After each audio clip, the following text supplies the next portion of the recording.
Hi everyone, আমি ঋতুপর্ণা।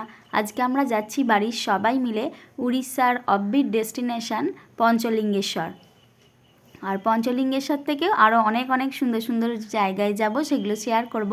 তো এখন রাত্রির 9টা বাজে, আমরা বেরিয়ে পড়েছি আর যাচ্ছি আমরা 3জন, মানে আমি, ইচ্ছের পাপা আর ইচ্ছে, আর দাদা, বৌমণি, 2টো বাচ্চা, আর ছোটদি আমার জামাইবাবু আর ওদের 2টো বাচ্চা, সবাই মিলে 2টো গাড়ি করে যাচ্ছি। তো আমরা বেরিয়ে পড়েছি। আর এখন প্রথমেই আগে মানে পেট্রোল পাম্পে পেট্রোল নিয়ে এবার আমরা চলে এসেছি কোলাঘাটে।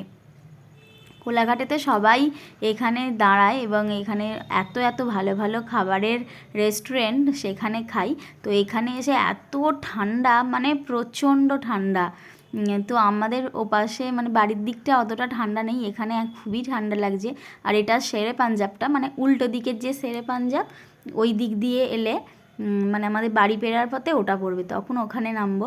এই রেস্টুরেন্টটাও খুব ভালো, এখানে আমরা সবাই মিলে একটু খাওয়া দাওয়া করে নিলাম। আর প্রতিটা খাবারই খুব ভালো, ভেতরটা বেশ একটু গরম ছিল। আর ইচ্ছে সেজে গুজেও নিজেই ব্যাগ গুছিয়েছে, এবারে আবার একটা নতুন ব্যাগ নিয়েছে ও পিঠে, যেহেতু ও জিয়া, মানে জিয়া যা করে, এই যে জিয়া পাশেই বসে আছে, ও জিয়ার দিকে সব কিছু করে।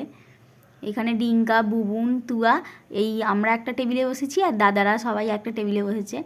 প্রথমেই ইচ্ছে একটা এইরকম মার্শমেলো খাচ্ছে, এইগুলো মোটামুটি ভালোই খেতে ছিল। আর এই খাবারটা দুর্দান্ত ছিল। আমরা বাটার নান নিয়েছিলাম আর তার সঙ্গে একটা প্লেট ছিল পনিরের আর একটা প্লেট ছিল তড়কার। আমি তড়কা আর বাটার নান খাচ্ছিলাম, দারুণ খেতে হয়েছিল।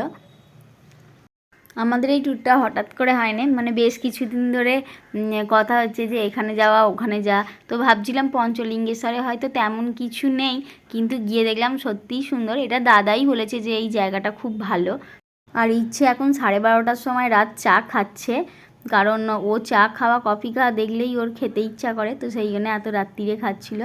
আর এখন তারপর আমরা আবার কোলাঘাট থেকে বেরিয়ে পড়েছি।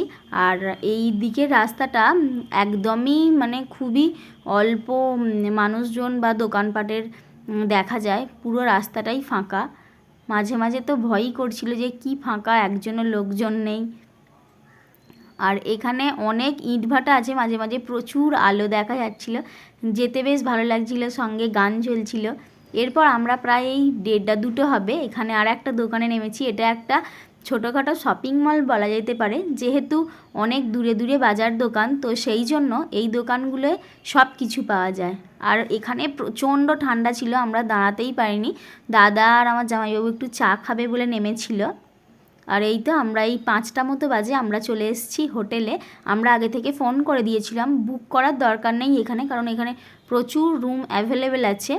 এখন যদিও পিক সিজন, তাও অ্যাভেলেবেল পেয়ে যাবেন। আমরা ছিলাম এই গুরুশক্তি যে এই রিসর্টটা, এইটাতে খুব সুন্দর, মানে রিসর্টটা এত সুন্দর। আর এটা আমরা যে ঘরটা, আমরা সকালে এসেছি বলে একটা ঘর দিয়েছে, তারপর 8টার সময় আবার 2টো এক্সট্রা ঘর আমরা নেবো। আর সুন্দর বেশ ঘরটা, রিসর্টটাও বেশ ভালো।